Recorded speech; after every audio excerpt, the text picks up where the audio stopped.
नमस्कार, मेरा नाम है अमिताभ और दृष्टि आईएएस की इस नई वीडियो में स्वागत है आपका। रेमिटेंस अर्थात धन प्रेषण। धन प्रेषण का मतलब होता है कि जब कोई अपने देश से किसी दूसरे देश में जाता है, वहां से कमाता है, कमाने के बाद उस धन को अपने देश में भेजता है, यह कहलाता है धन प्रेषण अर्थात रेमिटेंस। अब इसका योगदान हमारे देश की अर्थव्यवस्था में भी होता है। इस योगदान के लिहाज से अब तक अगर हम बात करें तो खाड़ी देश अग्रणी थे, लेकिन हालिया आरबीआई द्वारा जो रिपोर्ट जारी की गई है उसमें कुछ बदलता हुआ परिदृश्य दिखाई दे रहा है। तो आज हम इसी के ऊपर चर्चा करेंगे और समझेंगे कि इस बदलते परिदृश्य का कारण क्या है। साथ ही साथ रेमिटेंस की क्या इंपॉर्टेंस है भारतीय अर्थव्यवस्था में, वो कैसे महत्वपूर्ण है, और विशेष रूप से कौन से वो भारतीय राज्य हैं जिनकी इसमें महत्वपूर्ण भूमिका है। तो इस प्रश्न को हम समझेंगे। भारत को सबसे ज्यादा रेमिटेंस कहां से मिलता है, इस सवाल का जवाब भी आपको मिलेगा। चर्चा के बिंदुओं की बात करें, सबसे पहले बात हम खबर की करेंगे। चर्चा में क्यों है, इसको समझने का कारण यही है, चर्चा में होने की वजह ही यही है कि जो नई रिपोर्ट आरबीआई के द्वारा दी गई है, रेमिटेंस रिपोर्ट अर्थात धन प्रेषण की रिपोर्ट, उसमें अब तक जो जगहें शीर्ष पर थी, जो देश शीर्ष पर थे, जहां पर भारत के लोग जाते थे, वहां से कमा के धन भारत भेजते थे, उस परिदृश्य में बदलाव हुआ है अब, और वो शिफ्ट हुआ है किसी अन्य जगह पर। इसकी वजह से इसकी चर्चा है। इसी वजह से ये आपके परीक्षा के लिहाज से भी महत्वपूर्ण है, क्योंकि जो ट्रेडिशन चला आ रहा था, अब वो ट्रेडिशन शिफ्ट हो रहा है, कुछ अन्य देशों की उसमें भागीदारी बढ़ रही है। अब क्या होता है रेमिटेंस, इसको भी समझेंगे। क्या कहती है हालिया रिपोर्ट, उस रिपोर्ट में मुख्य बातों को समझेंगे। बदलाव के कारणों पर एक नजर डालने के साथ अभ्यास प्रश्न आपको सौंपेंगे। सामान्य अध्ययन प्रश्न पत्र 3 के अंतर्गत इसको आप देख सकते हैं। तो देखिए, आरबीआई की जो 2023-24 का जो फाइनेंशियल ईयर है, उसके आधार पर ये रिपोर्ट प्रकाशित हुई है। धन प्रेषण सर्वेक्षण का जो छठा भाग हम कह सकते हैं, उसमें यह कहा गया है जो धन प्रेषण के अर्थात रेमिटेंस के जो शीर्ष स्रोत हैं, उन शीर्ष स्रोतों में पहले जो खाड़ी के देश हुआ करते थे, खाड़ी देश का मतलब जो सऊदी अरब, कुवैत, कतर, ओमान, बहरीन, इन देशों की जगह अब जो बढ़ता इसमें प्रतिशत कह लें आप, वो हो गया है अमेरिका, ब्रिटेन, सिंगापुर, कनाडा और ऑस्ट्रेलिया जैसे जो विकसित देश हैं। अब ये शिफ्टिंग की वजह ही इसको चर्चा में लाती है। अब विकसित देशों की अगर बात करें तो उनका योगदान 2023-24 अर्थात फाइनेंशियल ईयर 2024 की बात करें तो उसमें कुल प्रेषण जो है वो मात्रा काफी ज्यादा है, काफी ज्यादा बढ़ोतरी इसमें देखी गई है। इसकी वजह से इसकी चर्चा हो रही है। वहीं पर खाड़ी सहयोग परिषद की प्रधानता घट रही है, जो कि अब तक भारत के लिहाज से अमूमन खाड़ी देशों में भारत के लोग जाते थे और वहां से सबसे ज्यादा धन प्रेषण होता था, रेमिटेंस भारत में आता था, जिसका योगदान भारत की अर्थव्यवस्था में होता है। इसलिए रेमिटेंस की चर्चा यहां पर महत्वपूर्ण बन जाती है। अब यहां पर देखेंगे आप इस झुकाव के पीछे क्या कारण है, जिसमें कि खाड़ी देशों को पीछे छोड़ दिया गया है। तो सबसे पहले क्या होता है रेमिटेंस, इसको समझते हैं। तो देखिए, जो विदेशी श्रमिक होते हैं, विदेशी श्रमिकों में मतलब विदेश में जाके जो काम करते हैं, वो अपने देश में अपने परिवारों की सहायता के लिए जो धनराशि भेजते हैं, वो क्या होती है, धन प्रेषण होती है। मूल रूप से अगर कोई व्यक्ति भारत का है, वो चला जाता है किसी खाड़ी देश में, अमेरिका में, ऑस्ट्रेलिया में, वहां पर कमाता है। उस कमाने के बाद उस धन को भेजता है अपने देश में, भारत में अगर भेजेगा तो वो राशि क्या कहलाएगी, वो राशि कहलाएगी धन प्रेषण अर्थात रेमिटेंस कहलाएगी। अब ये राशि जो होती है हमारे यहाँ की अर्थव्यवस्था में भी सहयोग करती है। तो इस लिहाज से जो घरेलू हमारी आय है अर्थव्यवस्था में, इसकी रेमिटेंस की भी महत्वपूर्ण भूमिका होती है, इसलिए भी यह महत्वपूर्ण होता है। अब 2024 में आप देखें तो भारत को रिकॉर्ड 129.1 बिलियन अमेरिकी डॉलर प्राप्त हुए हैं, जो कि अब तक किसी भी देश को प्राप्त हुई सबसे बड़ी राशि है। इसलिए भी यह आंकड़ा अपने आप में महत्वपूर्ण है, क्योंकि एक वर्ष में अब तक का सबसे अधिक यह आंकड़ा है। 129.1 बिलियन अमेरिकी डॉलर भारत को प्राप्त हुए हैं 2024 के वित्तीय वर्ष में, फाइनेंशियल ईयर में। वैश्विक धन प्रेषण का 14.3% भी है। इसके बाद अगर आप देखेंगे तो मैक्सिको और चीन अगले सबसे बड़े प्राप्तकर्ता हैं। इसका मतलब भारत सबसे ज्यादा रेमिटेंस प्राप्त करने वाला देश है, उसके बाद मैक्सिको और चीन है। अब आगे अगर देखें तो इस रेमिटेंस को कौन मैनेज करता है, उसके लिए कुछ नियम कानून बनाया गया है। नियम कानून किस तरह से संचालित होता है, तो विदेशी मुद्रा प्रबंधन अधिनियम अर्थात जिसको फेमा कहते हैं, 1999 द्वारा भारत में सभी विदेशी मुद्रा का विनियमन होता है, उसकी लेन देन को नियंत्रित किया जाता है। अब फेमा का ही एक भाग होता है जिसको कि एलआरएस के रूप में जानते हैं, अर्थात लिबरलाइज्ड रेमिटेंस स्कीम के अंतर्गत यहां पर क्या होता है, कोई भी भारतीय निवासी अगर व्यक्तिगत और निवेश के लिए अगर कोई राशि भेजता है किसी दूसरे देश से अपने देश को, तो उसकी सीमा जो है वो निर्धारित की गई है। प्रति वर्ष जो है वो 2.5 लाख अमेरिकी डॉलर तक धन को भेज सकता है। ये इसके अंतर्गत व्यवस्था की गई है। इसके अलावा इससे अधिक राशि अगर कोई भेजना चाहता है तो उसके लिए उसको आरबीआई से अनुमति लेनी होगी। साथ ही साथ इस धन जो भेजा जाता है उस धन को भेजने का उद्देश्य भी ठीक होना चाहिए। ऐसा नहीं है कि आप आतंकवादी गतिविधियों के लिए भेज रहे हो, किसी भी सट्टे के लिए भेज रहे हो, जुए के लिए भेज रहे हो, तो इसका निषेध है कि जुआ, सट्टा व्यापार और आतंकवादी वित्त पोषण के लिए धन प्रेषण पर प्रतिबंध लगा है। आगे बढ़ेंगे और आपको बताएंगे कि आरबीआई की जो हालिया रिपोर्ट है उसमें नए आंकड़े क्या बयां करते हैं। लेकिन उससे पहले आपको बता दें कि दृष्टि आईएएस मुखर्जी नगर की क्लासेस अब शिफ्ट हो चुकी हैं नोएडा में, और यहां पर आईएसजीएस फाउंडेशन का प्रीलिम्स और मेंस दोनों का जो कोर्स है उसका ऑफलाइन बैच हिंदी माध्यम का 26 मार्च से और इंग्लिश मीडियम का 8 अप्रैल से प्रारंभ हो रहा है। 8750187501 वो नंबर है जिस पर कॉल करके आप विस्तार से जानकारी ले सकते हैं।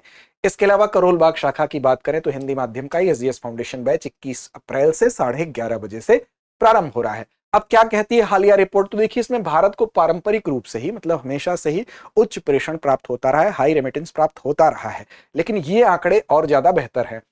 अब देखिए भारत का सबसे बड़ा प्रेषण स्रोत अब अमेरिका हो गया है। जैसा कि पहले अमेरिका नहीं था, लेकिन अब अमेरिका में जो लोग भारत के हैं वो भारत में सबसे ज्यादा रेमिटेंस अमेरिका से आ रहा है, भेजा जा रहा है, जिससे कि खाड़ी देश जो है वो पीछे होते हुए देखे जा रहे हैं। अमेरिका से भारत में प्रेषण के हिस्से की अगर बात करें तो 2020-21 में आप देखेंगे 23.4% था, वो बढ़ के आपको 2023-24 में 27.7% हो गया। इसके अलावा ब्रिटेन भी है। ब्रिटेन से भारत में प्रेषण का हिस्सा आप देखिए फाइनेंशियल ईयर अगर 17 की बात कर ले तो केवल 3% था। वहीं पर 2020-21 में आप देखेंगे 6.8% होता है और 2023-24 में 10.8% ब्रिटेन से रेमिटेंस हमको प्राप्त हो रहा है। इसका मतलब लगातार इसमें वृद्धि देखी जा रही है। इस वृद्धि के क्या कारण है उस पर हम आगे विचार करेंगे।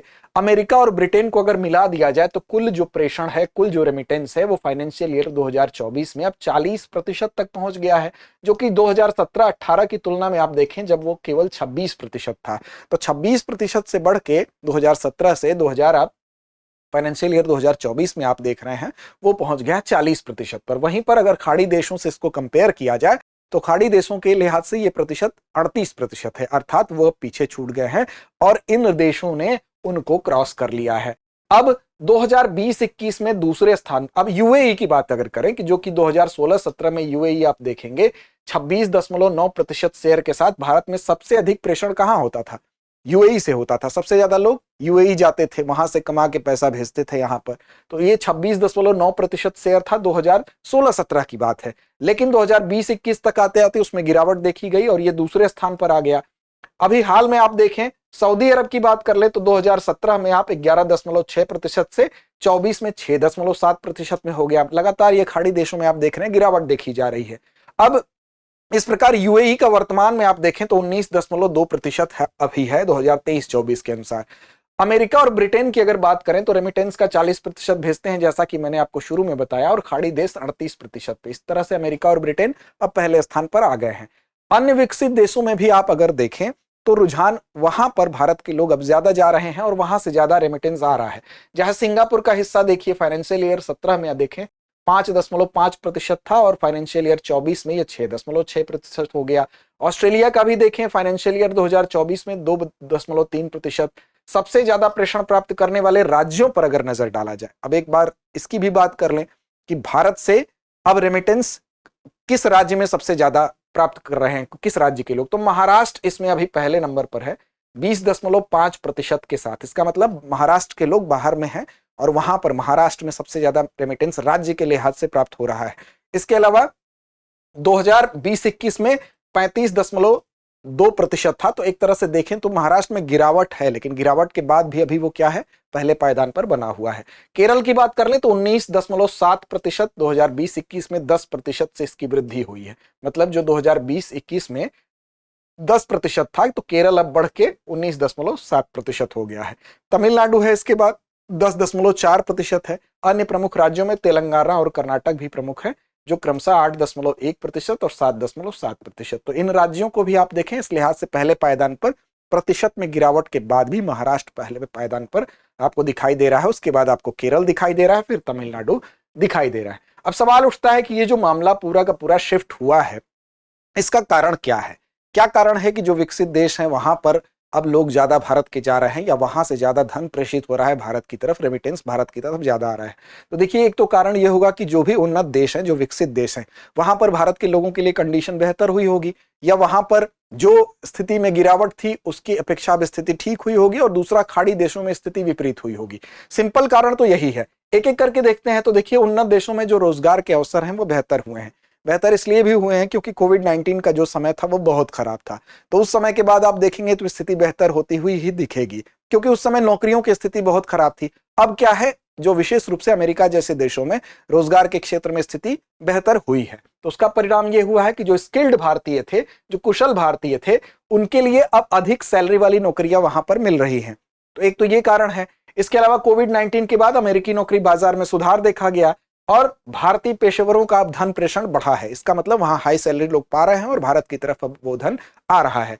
इसके अलावा यूके भारत प्रवासन और गतिशीलता भागीदारी यानी एमएमपी। अब देखिए, भारत जो है उसके लिए आप विशेष रूप से जो यूके में उछाल देख रहे हैं, तो उसका कारण यह है कि यूके में वहां के लिए, भारत के लोगों के लिए जो हम कह सकते हैं जो वीजा है वो मिलना आसान हुआ है। विशेष रूप से जो कुशल पेशेवर हैं उनके लिए वर्क वीजा भी और उनके लिए जो स्थायी निवास वीजा भी है, उसके लिए जो प्रक्रिया है वो आसान करी गई है। और इससे भारतीयों के लिए आसान होने का परिणाम यह है कि भारत यूके में जो भारतीयों की संख्या है उसमें वृद्धि देखी गई है। 2020 में केवल 76,000 लोग थे भारतीय, और वो 2023 में बढ़ के अब लगभग 2.5 लाख हो गए हैं। तो इसके लिए बहुत हद तक जिम्मेदार वहां पर एमएमपी भी है। 2021 में आप देखेंगे भारतीयों के लिए जो यूके में वीजा की प्रक्रिया आसान बनाई गई, उसका परिणाम इसकी संख्या तो बयां करता ही है।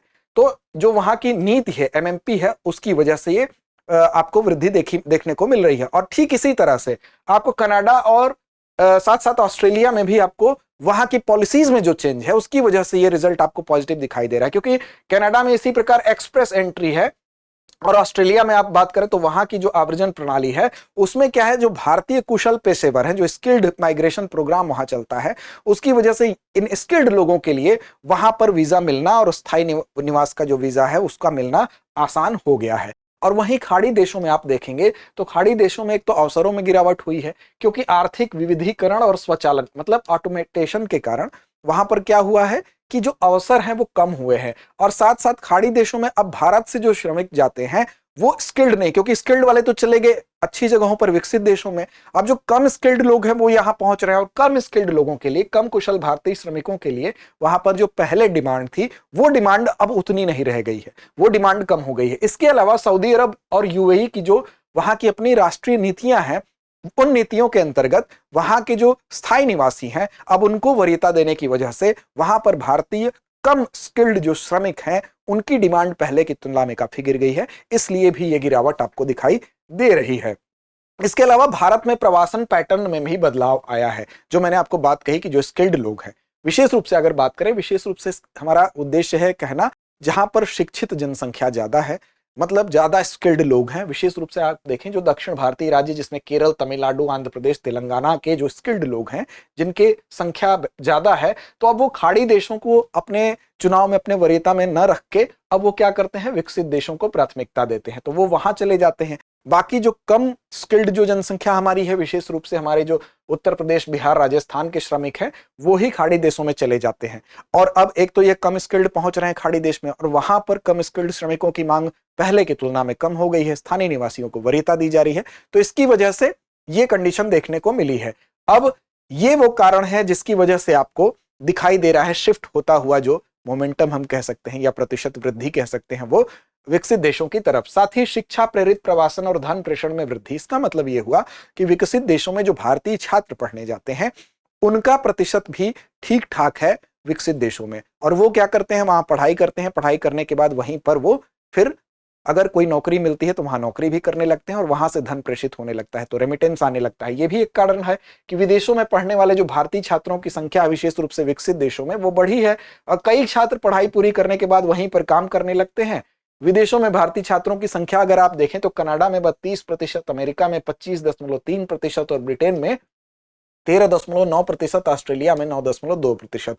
तो ये वो देश हैं जहां पर भारतीय छात्रों की बड़ी संख्या अध्ययन के लिहाज से जाती है, साथ ही वहां पर नौकरी पाने के साथ रेमिटेंस में भी अपना योगदान देती है। तो ये वो प्रमुख कारण थे जिनकी वजह से आपने ये देखा कि खाड़ी देश अब पिछड़ते हुए नजर आ रहे हैं विकसित देशों की तुलना में रेमिटेंस के लिहाज से। आते हैं अब आज के अभ्यास प्रश्न पर। भारत को 2023-24 में कुल कितने बिलियन अमेरिकी डॉलर का धन प्रेषण अर्थात रेमिटेंस प्राप्त हुआ? विकल्प आपके सामने हैं। ए 100.5 बिलियन, बी 118.7 बिलियन, सी 129.1 बिलियन या डी 111.3 बिलियन। तो उम्मीद है आप इस प्रश्न का सही और सटीक जवाब जरूर देंगे। लड़ते रहें, अपने लक्ष्य की ओर बढ़ते रहें। चैनल को सब्सक्राइब नहीं किया तो कर लें। साथ ही साथ आप अपने लक्ष्य को प्राप्त करने के लिए जो आपको मुख्य परीक्षा के प्रश्न दिए जाते हैं उसका अभ्यास आप जरूर करें। आज इसके लिए हमें खेद है कि हम मुख्य परीक्षा का प्रश्न शामिल नहीं कर सके, लेकिन फिर भी अभ्यास से विश्वास और विश्वास से सफलता की राह लेखन के माध्यम से आसान होती है। तो लिखते रहिए, आगे बढ़ते रहिए। धन्यवाद। डियर व्यूअर्स, अपने एग्जाम की तैयारी को और बेहतर करने के लिए हमारे चैनल को लाइक, शेयर और सब्सक्राइब करना न भूलें।